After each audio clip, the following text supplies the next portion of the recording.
Che fosse un percorso a ostacoli l'autonomia del Veneto era risaputo, ma forse in troppi sottovalutano quello, o meglio, quelli che rischiano essere dei veri e propri muri invalicabili, ovvero il voto dei due rami del Parlamento. Perché la norma sottolinea come la bozza sull'autonomia, una volta varata dal governo per diventare legge dello Stato, dovrà ottenere la maggioranza qualificata, ovvero alla Camera il voto favorevole da almeno 316 deputati su 630 e al Senato quello da 161 senatori su 315 eletti a Palazzo Madama.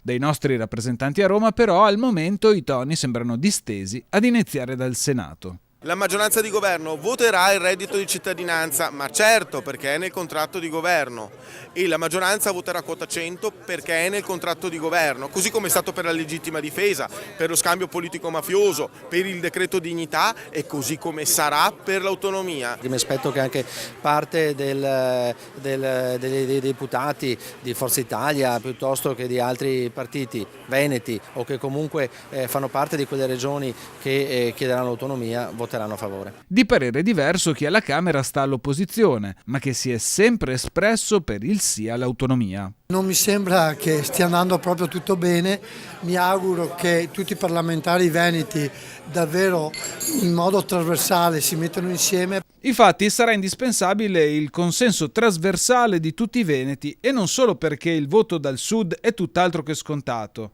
anche se l'onorevole Baratto cerca di essere ottimista. Quando capiranno che è un interesse anche per loro sicuramente voteranno a favore. E sulla posizione dei parlamentari del Movimento 5 Stelle, che più fronti definiscono contrari all'autonomia del Veneto, dal Senato il segnale lo descrive così l'onorevole Candura.